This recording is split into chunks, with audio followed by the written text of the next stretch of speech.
Si rien n'est fait dans l'urgence, une bonne partie des quartiers Kombo Matari, Jacques Opango, Massengo et Filou de Brazzaville disparaîtra et des milliers de familles se retrouveront sans abri.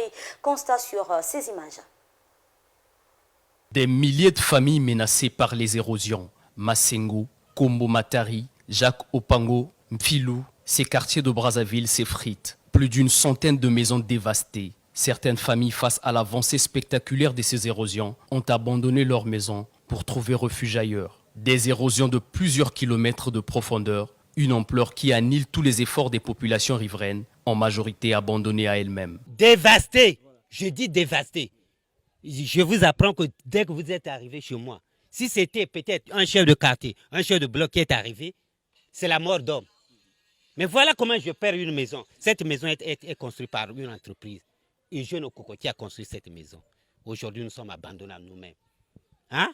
L'érosion est arrivée depuis 2002. Là, voilà, là-haut. Filmez là, vous voyez comment j'habite. Je suis père de 12 enfants. 12 enfants. Aujourd'hui, tous les enfants sont dispersés. Je suis en train de vivre comme ça. C'est une maison qui était au moins à 8 chambres. Je vais mourir ici. Je vais mourir ici. Pour que l'État va venir m'enterrer ici chez moi. Cette souffrance est à partager également avec les habitants de Kombo Matari, à la hauteur de l'arrêt Talankolo, sur l'avenue de l'Union africaine. Dans cette zone, près de 100 maisons sont emportées. Ajoutés à ce dégât matériel, les décès de 2 adultes et 2 enfants, selon les témoignages. Angoissées, les populations riveraines à ces érosions s'organisent dans le quartier pour initier plusieurs actions de freinage, peine perdue.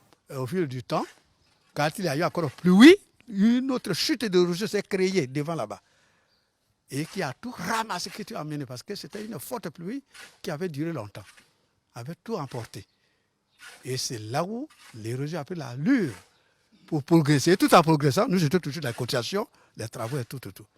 Alors, à un niveau donné, nous étions obligés de faire les 50 000 parce qu'on était parti de 10 000.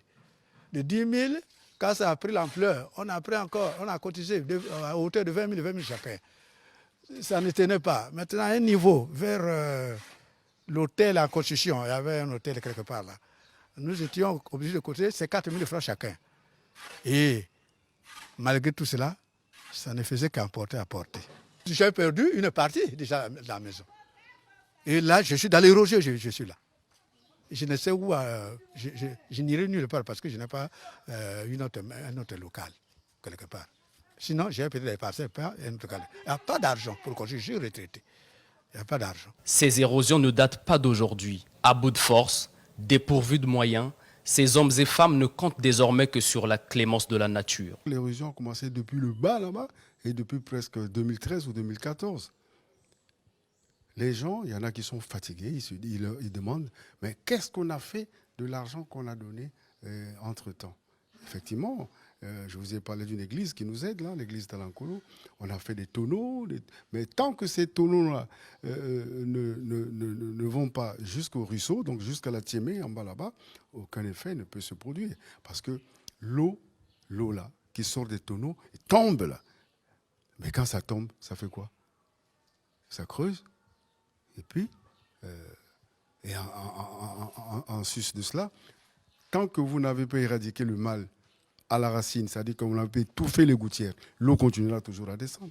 La situation des érosions au Congo et leurs conséquences innombrables n'échappe à personne. La question a plusieurs fois alimenté les débats au niveau de l'hémicycle, mais les solutions restent verbales. Tous les travaux qui sont effectués jusqu'à ce jour contre ces érosions ne consistent qu'à amoindrir, sinon à stopper l'évolution de ces érosions, mais pas de les traiter définitivement. À en croire Oscar Otoka, le gouvernement congolais manquerait les moyens pour traiter les érosions. Ici est de signaler que, au Congo, nous n'avions pas encore les compétences ni physiques ni matérielles pour arrêter définitivement une érosion en saison de pluie.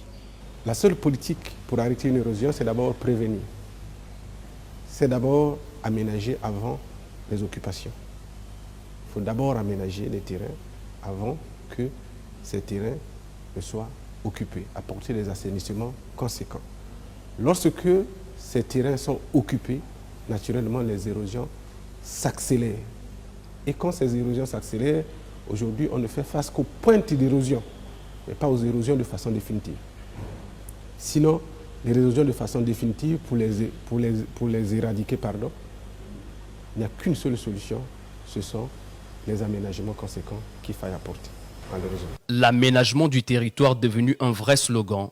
Une question de volonté politique certainement. Si tel est le cas, quelles sont les mesures prises par les autorités compétentes pour secourir les familles en danger? Les années passent, les érosions se multiplient et font d'énormes dégâts, mais le gouvernement semble jouer au paralytique, assistant ainsi au désarroi grandissant des populations.